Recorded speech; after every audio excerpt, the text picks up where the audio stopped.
আসসালামু আলাইকুম। যদি কোনো ডকুমেন্ট বা কোনো ওয়ার্ড ফাইল যদি প্রিন্ট দিতে চাই, আর প্রিন্ট দিতে যদি প্রিন্টের অপশন সিলেক্ট করা হয়, এক্সাম্পল সেটা হতে পারে যে প্রিন্টার এইচপি, ক্যানন, এপসন, এমএস রানার, যেকোনো প্রিন্টার হতে পারে, যেকোনো মডেলের প্রিন্টার হতে পারে। যদি আমরা তো শর্টকাট কন্ট্রোল পি দিলেই হচ্ছে প্রিন্টার অপশন সিলেক্ট অলরেডি চলে আসে। এক্ষেত্রে যদি না আসে তাহলে করণীয় কি?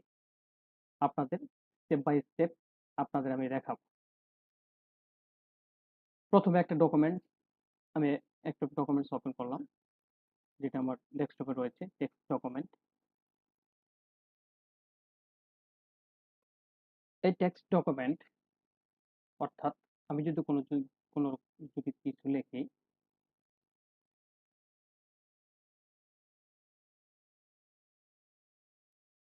আমার সোনার বাংলা এক্সাম্পল, যদি আমি কন্ট্রোল পি দিই, তাহলে সেক্ষেত্রে যে প্রিন্টার যে অপশনটা আছে, এই প্রিন্টার অপশনে কিন্তু কোনো আমার প্রিন্টার শো করতেছে না। এটা কিভাবে ফিক্সড করতে হয়, এই প্রবলেমটা কিভাবে সলভ করতে হয়, সেটা স্টেপ বাই স্টেপ আপনাদের দেখাবো। যদি না আসে তাহলে আপনার সেটা ডকুমেন্টসটা ক্লোজ করে দেবেন বা মিনিমাইজ করে দেবেন। মিনিমাইজ করে দেওয়ার পরে আমি যদি উইন্ডোজ এস বাটন প্রেস করি, তাহলে উইন্ডোজ সার্চ বাটন চলে আসবে। এক্ষেত্রে এইখানে লিখতে হবে যে সার্ভিসেস। সার্ভিসেস আমি ওপেন করলাম। ওপেন করার পরে দেখা যাচ্ছে এখানে অনেকগুলো হচ্ছে যে লোকাল সার্ভিসেস চালু রয়েছে। এখানে যে কোনো একটাতে আমি ক্লিক করলাম। ক্লিক করার পরে আমি যদি পি এবং পি প্রেস করি, তাহলে আমি কিছু নিচে নামলে দেখা যাব যে প্রিন্টার স্পোলারের উপর যদি আমি রাইট ক্লিক করি, তাহলে দেখতে পারবো যে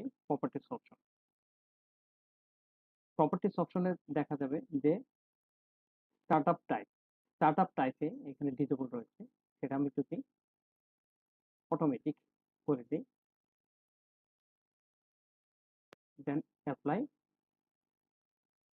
এবং স্টার্ট। ওকে, তার মানে এটা হচ্ছে আমার রান হয়ে গেল, মানে অ্যাক্টিভ হয়ে গেল, প্রিন্টার স্পোলার অ্যাক্টিভ হয়ে গেল। প্রিন্টার স্পোলার অ্যাক্টিভ না থাকার কারণে ওই প্রিন্টারটা আমাকে শো করে।